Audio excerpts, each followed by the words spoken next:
Magandang araw mga boss. Ito, paglilinaw ko lang po about doon sa post ko na paggamit nitong bulb para i-series dito sa ating Twitter.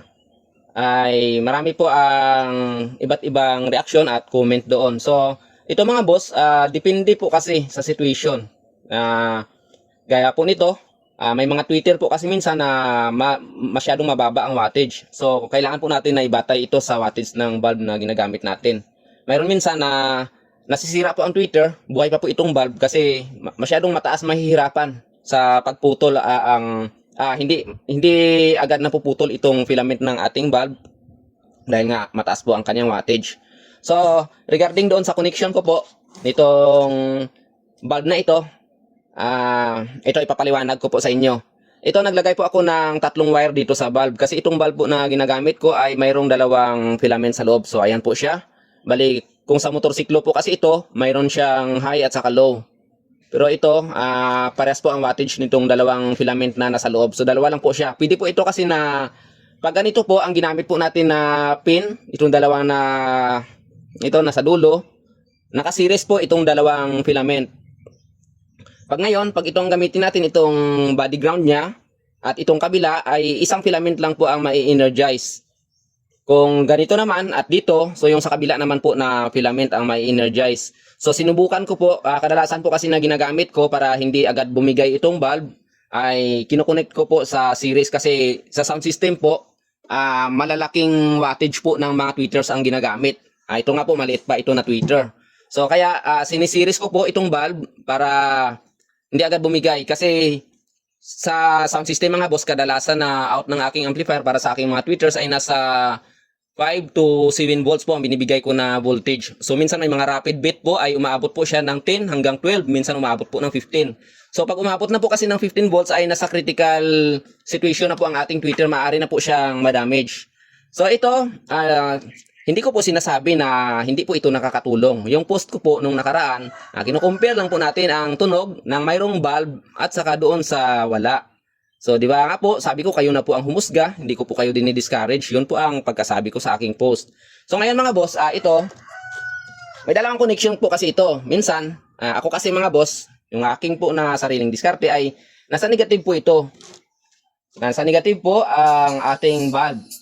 Tapos itong ating kapasitor ay nasa positive. So, ganito po ang kanyang connection. So, ayan, so pasensya na po, marami na pong pinagdugtungan. Kasi for demo lang naman po ito. So ganito po ang connection. Kasi parang ginawa ko po siyang resistor.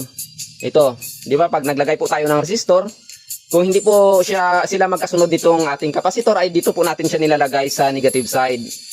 So ang ganitong connection po mga boss ay pwede rin naman po ito. Iilaw din po ito pag nilakasan natin ang volume. So ito yung papakita ko sa inyo mga boss.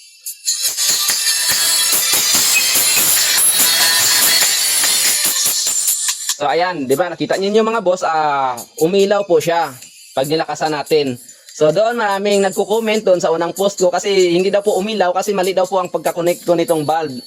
So ito, yan po, yung pinatunayan ko po sa inyo na hindi po, wala pong mali diyan. Pwede rin po ito na dito po natin siya sa positive side ikabit. So ganun lang din po 'yan kasi naka-series naman po ito. Either sa negative po natin siya i-series or dito po sa ating positive after of kapasitor. So ito, dito naman po natin siya i-connect. Wag na po nating pansinin itong negative, itong ground. So ayan. So ayan, ganyan po siya na connection. So ayan po, naka-series po itong ating 2 filament ng bulb kasi dito po ako nag-connect. Hindi ko na po ginamit itong body ground ng bulb. So ayan, tingnan niyo mga boss, naka-direct po mula sa out ng ating amplifier itong negative.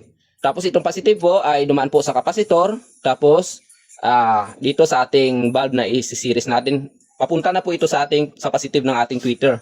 So ngayon, ito susubukan natin kung iilaw siya sa ganitong connection.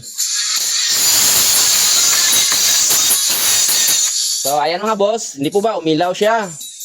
So mapa-negative man po, dito man po natin siya ikabit sa negative or dito po sa positive ay parehas po ang kanyang protection na magagawa dito sa ating tweeter.